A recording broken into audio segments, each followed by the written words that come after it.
Welcome back to my YouTube channel acing CSS and PMS. और आज की video हमारी पिछली वीडियो जिसमें मार्च के महीने की इंपॉर्टेंट नेशनल और इंटरनेशनल हैपनिंग्स को डिस्कस किया गया था, उसी का दूसरा पार्ट है। तो चलें शुरू करते हैं। सबसे पहले है हमारे पास Iran and Saudi Arabia agreed to restore ties and reopen diplomatic missions on 10 मार्च 2023 के 10 मार्च 2023 को ईरान और सऊदी अरेबिया ने अपने जो टाइज को रिस्टोर करने का एग्रीमेंट साइन कर लिया है और डिप्लोमेटिक मिशंस को रीओपन करने का। और ये लास्ट इनके जो ईरान और सऊदी अरेबिया जो है मिडल ईस्ट के दो पोटेंशियल राइवल्स समझे जाते हैं, तो इनके दरमियान कोई ऐसी हैपनिंग्स का होना यकीनन बहुत ख़ास बात है। ईरान जो है वो एक शिया मेजॉरिटी कंट्री है, सऊदी अरेबिया जो है वो सुन्नी मेजॉरिटी कंट्री है।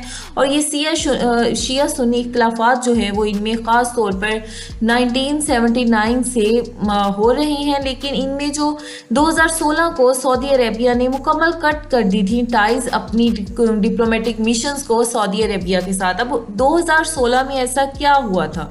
2016 में ये हुआ था कि सऊदी अरेबिया में एक शिया आलम रहते थे, शेख बाकिरुल निमर, जिसको सऊदी अरेबिया बहुत पहले ही गिरफ्तार कर चुका था। तो मोहम्मद बिन सुलेमान ने 2016 में उसकी फांसी का हुक्म दे दिया था, जिसके नतीजे में उसका सर कलम कर दिया गया था, जिसके नतीजे में ईरान ने सऊदी अरेबिया की जो एम्बेसीज वगैरह थी वो सारी जला दी थी। तो अब ये जो 7 साल बाद ये डील हुई है, इस डील को जो मीडिएट किया है वो चाइना ने किया है, यानी बीजिंग का इस ईरान और सऊदी अरेबिया डील में एक बहुत अहम किरदार है। अब ये डील्स, ये एग्रीमेंट्स जो हैं ये कंटिन्यू रहते हैं। ये ईरान और सऊदी अरेबिया जो है इनमें जैसे सीरिया, यमन, बहरीन वगैरह में ये एक दूसरे के मामलात में दखल अंदाजी करना, और अब जो है ये डील के नतीजे में एक दूसरे के ये अंदरूनी मामलात में दखल अंदाजी नहीं करेंगे। तो ये पूरा होता है या नहीं, तो ये तो आने वाला वक्त ही बताएगा। तो अगला है हमारे पास Pakistan first national clean air policy was approved by federal government to improve. के पाकिस्तान ने जो है वो रिसेंटली अपनी पहली नेशनल क्लीन एयर पॉलिसी दी है। अब उसका मकसद क्या है? उसका मकसद है कि एयर क्वालिटी को कंट्री में अच्छा करना, इम्प्रूव करना। एयर क्वालिटी को कैसे इम्प्रूव किया जा सकता है? पॉल्यूशन को रिड्यूस करके। नेक्स्ट है हमारे पास according to World Bank air pollution ने पाकिस्तान को कितना नुकसान पहुंचाया है? तो वर्ल्ड बैंक के अंदाजे के मुताबिक एयर पोल्यूशन ने पाकिस्तान को 47.8 बिलियन यूएस डॉलर्स तक का नुकसान पहुंचाया है। नेक्स्ट है हमारे पास according to bureau report of March 17, 2023 military media confirmed death of 2 children in which operation. के 17 मार्च 2023 की ब्यूरो रिपोर्ट के मुताबिक मिलिट्री मीडिया ने किस ऑपरेशन के नतीजे में 2 बच्चों के जाँ बहक होने का कंफर्म किया है? तो वो था जिंगारा एरिया के बॉर्डर पे। जिंगारा एरिया में जो ऑपरेशन हुआ था मिलिट्री की तरफ से, जो कि है बॉर्डर पे नॉर्थ वजीरिस्तान और साउथ वजीरिस्तान डिस्ट्रिक्ट जो हैं उनके बॉर्डर पे जिंगारा ऑपरेशन के दौरान 2 बच्चे जो हैं वो डेथ हुई थी उनकी। अब अर्ली र्यूमर यही थी कि ये जो बच्चे थे ये कोई ड्रोन अटैक में जो हैं वो किल किए गए हैं, लेकिन मिलिट्री मीडिया ने ये कंफर्म कर दिया है कि उन्होंने जिंगारा ऑपरेशन किया था, जिसके नतीजे में जो मिलिटेंट्स थे 8 मिलिटेंट्स कत्ल हुए हैं और 2 सोल्जर्स जो हैं वो ज़ख्मी हुए हैं। इसके अलावा 2 बच्चे भी फोत हुए हैं। International day to combat Islamophobia. अब इस्लामोफोबिया मनाने का लड़ने का इंटरनेशनल डे जो है वो 15 मार्च को मनाया जाता है। अब ये सबसे पहले जो है वो यूएन ने 2022 में इस दिन का ऐलान किया था, international day to combat Islamophobia.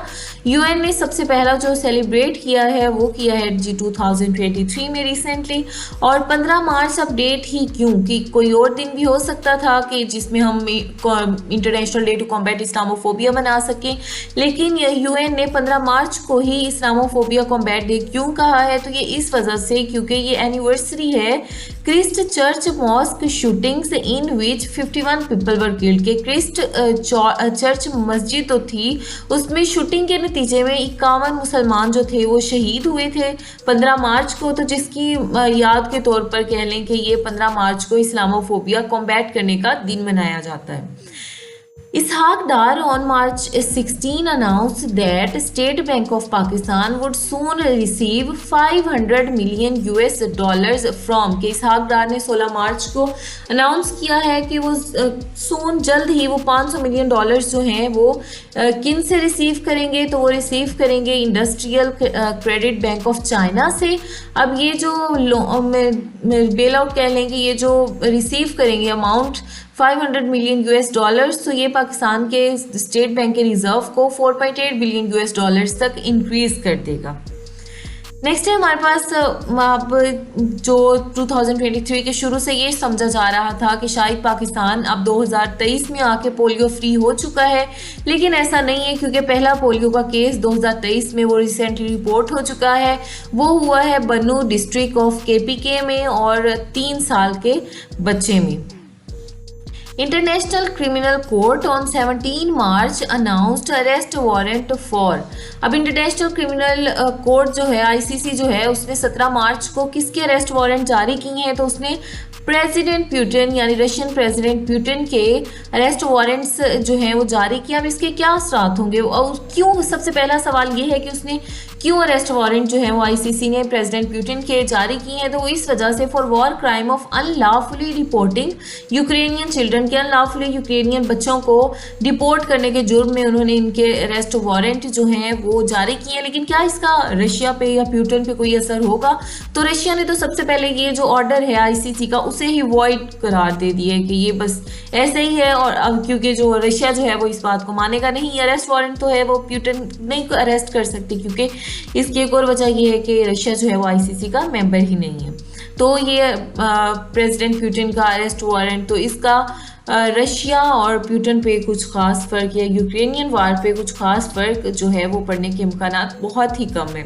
Next है हमारे पास अब जो अभी रिसेंटली प्रोटेस्ट हुए हैं PTI सपोर्टर्स की तरफ से, तो उसके नतीजे में लाहौर और इस्लामाबाद में कौन सा सेक्शन ऑफ कॉन्स्टिट्यूशन जो है वो इम्पोज किया गया था, तो वो इम्पोज किया गया था section 144। Section 144 prohibits all kinds of corner meetings, जलसाज, public gathering and congregations in the area. जैसे ये समझ लें कि कोविड के दौरान की जो सूरत हाल थी, तब भी एक बार सेक्शन 144 जो था वो इम्पोज किया गया था बहुत सी सिटीज़ में जिनमें कोविड रेशियो ज़्यादा थी। तो अब लाहौर और इस्लामाबाद में चूँकि प्रोटेस्ट वगैरह हो रहे हैं PTI सपोर्टर्स की तरफ से, तो उन्होंने सेक्शन 144 इम्पोज किया है, तो जिसके नतीजे में तमाम कॉर्नर मीटिंग, जलसाज, पब्लिक गैदरिंग जो हैं वो सारी बंद कर दी हैं। नेक्स्ट है हमारे पास according to the study of Islamic Council of Victoria discovered nearly 4 million anti Muslim post made during 24 month period के सिर्फ 24 महीने पीरियड यानी 2017 से लेकर 19 तक महज 2 सालों में तकरीबन 4 मिलियन एंटी मुस्लिम पोस्ट जो हैं वो डिस्कवर हुई हैं, वो जो पोस्ट जो है वो बनाई गई हैं, ये इस्लामिक काउंसिल ऑफ विक्टोरिया ने डिस्कवर किया है। और इनमें से जो 85% पोस्ट थी एंटी मुस्लिम पोस्ट जो थी वो इन 3 कंट्रीज यानी इंडिया, USA और UK की तरफ से पोस्ट की गई थी। Who won gold medal for Pakistan in 25th Kensho international karate championship के 25th Kensho international karate championship में पाकिस्तान के लिए गोल्ड मेडल जीता किसने है, तो वो है अयाना नोएल, एक क्रिश्चियन पाकिस्तानी जिन्होंने गोल्ड मेडल जो है वो कराटे चैम्पियनशिप में जीता है।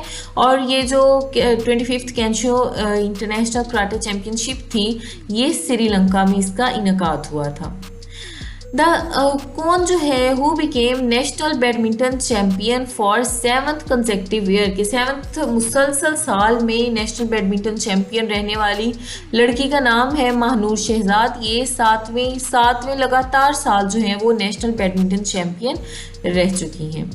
NASA warned earth possible collision with an asteroid on के नासा ने जो है उसने अपनी रिपोर्ट्स में कहा है कि अर्थ जो है वो 14 फरवरी 2046 यानी कि 2046 का जो वैलेंटाइंस डे होगा उस दिन अर्थ की पॉसिबल कोलिजन का किसी एस्टेरॉयड जो है वो अर्थ के साथ टकराएगा।